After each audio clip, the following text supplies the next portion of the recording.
This is a TalkStation original podcast. We have joining us this afternoon Lt Col Doyle. He is the airshow planner. With that, Colonel, good afternoon. Welcome to the program. Good afternoon. Thank you for having me. A pleasure. All right, let's talk about this activity as a planner. I mean, it's just a matter of laying out where the planes are to be situated and land and things of that nature. I say that with tongue in cheek.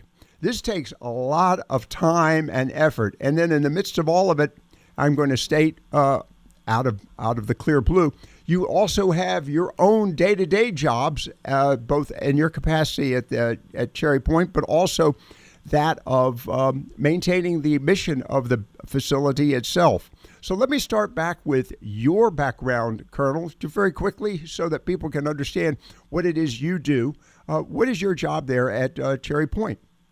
Yep. So I'm the current operations officer for the air station, so kind of oversee and manage the day-to-day operations. Wow. And then on top of that, if I'm not mistaken, you're also a pilot? Oh, that's correct. I'm my background, I'm a CH-53 Echo helicopter pilot, doing that for about a little over a decade now. Okay. And do you get any time to do any flying with all the activities you've had over the past year? I have had time to fly. So while I'm here at Cherry Point, I'm actually flying a different aircraft, flying the UC-35. It's a Cessna Citation aircraft that the air station has. Okay. Well, let's talk about your activities there as the air show planner. When did all the planning really begin for this show? This is something that, you're working, as a matter of fact, the air show, you start. When was it decided as to the date and, the activities of the air show? When did that all begin? So really, air show planning begins about 2 years out. That's when we submit our request for a jet team. So in this case, the Blue Angels, we submit that request about 2 years out. So they have time to look at those requests and approve certain air shows and let the air show know anywhere from 18 months to a year out that they will be supporting them. Now, you say, okay, air shows, plural. So let's talk here for the moment.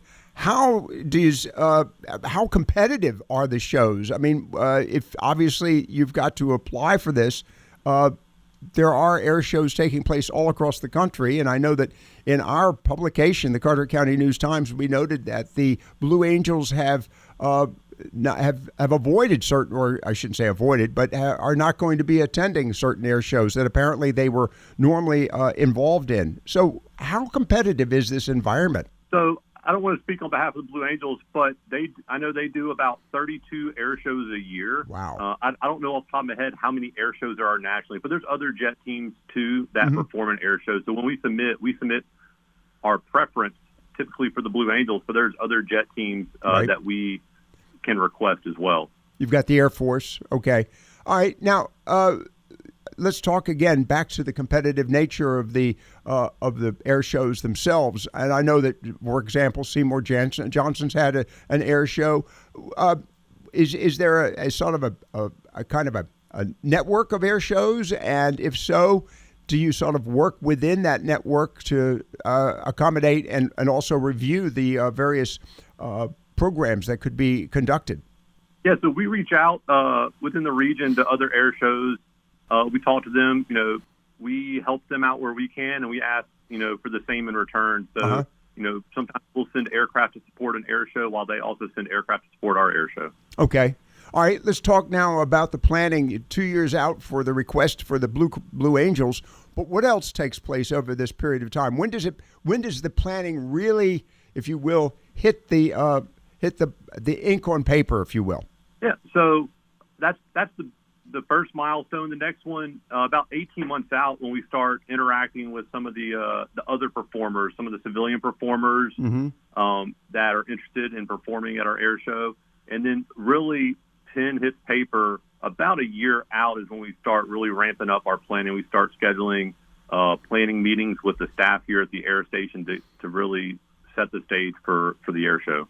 But amidst all of that, and I mentioned this earlier, you've also got to deal with your responsibilities. You're an operations officer at the air station, but also You've got the air station. You've got all of the operations that have to take place. So you've got a sort of time. I'm guessing you've got to make sure it fits in the scheme of things there. That's correct. And we have a really professional staff that's able to, manage multiple tasks at once. And then a lot of, what we do at the air station, we support 2nd Marine Expeditionary Force, and we support our sister services at the air station and through our airspace. So we reach out to them early on and make sure we're in constant communications with them, and they know when we're planning the air show. So to the max extent possible, they can plan things around our air show, so we don't miss any support. Over the past 4 or 5 years, Cherry Point, Marine Corps Air Station Cherry Point's been undergoing a variety of construction projects, expansions, changes in hangars and things of this nature in preparation for and I say in the process of the F-35 arrival.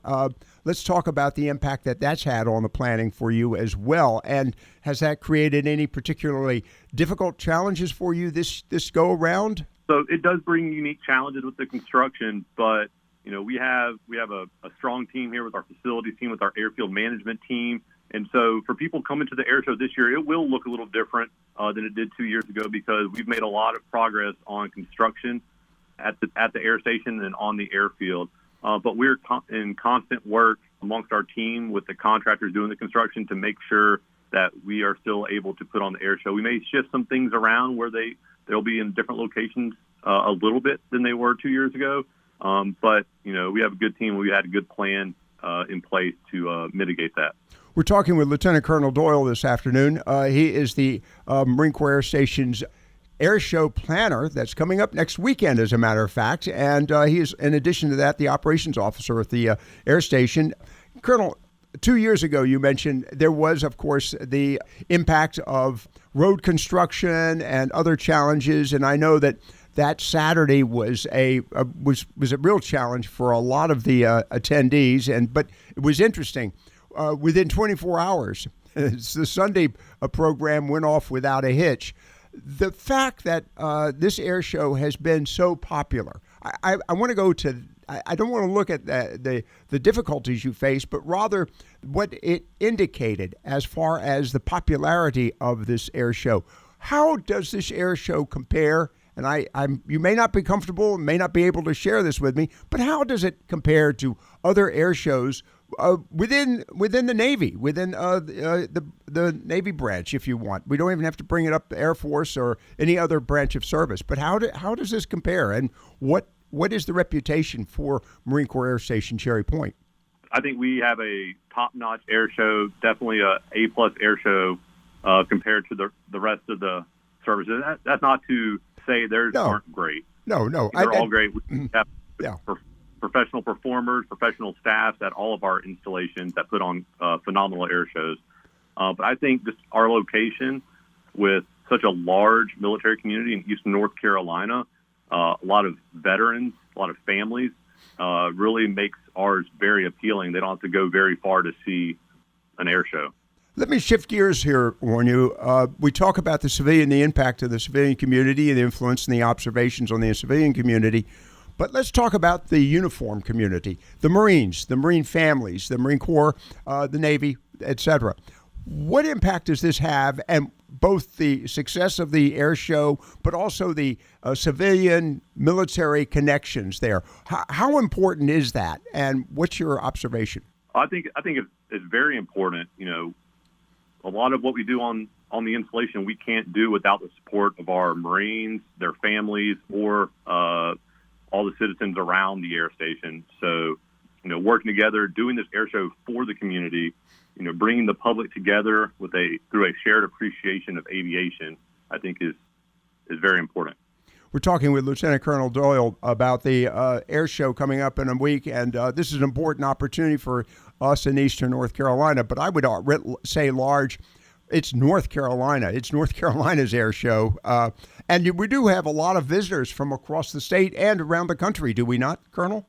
Yes, we'll have a lot of visitors coming into the air show. I don't have specific numbers, but I know we have people that are flying in to come see the air show. as well as people that are here locally. All right, let's talk here very quickly about the air show and your planning. Anything unique happening this year that we should pay close attention to? So this year we're celebrating America's 250th birthday. Right. So we're going to showcase that beginning of our show. We're going to be a tribute to American strength, innovation, freedom, and excellence. I got to say, Marines played a big role in all of that. Colonel, before we wrap things up, your observations about the work that you and your team have been doing, is this something that people look to do? Or is this sounds to me like it's been a challenge? And you mentioned your team. Do you have a special team that's been assembled strictly for the air show? No. So the air show staff is also, they work here at the installation, and they have day-to-day jobs as well. But they're all professionals. A lot of them have several years of experience planning air shows. Mm-hmm. And honestly, even though there are some challenges with planning air show, we all take a lot of pride in being able to put on such a spectacular event for our Marines, their families, and the community. Well, I do appreciate your time this afternoon and look forward to the air show. Thank you very much for your time. Once again, remind folks, the air show next weekend starts at what time? The gates open at 8 a.m. to get on the base, and the show will start at 10. And to remind everybody, if you have any questions, visit cherrypointairshow.com. There you can get your free gate access pass to get on and enjoy the air show. And you can also find information at the Cherry Point Airshow Facebook page. Colonel, appreciate your time here on Viewpoints. Look forward to seeing you next weekend. All right. Thank you for having me, and looking forward to seeing everybody at the air show.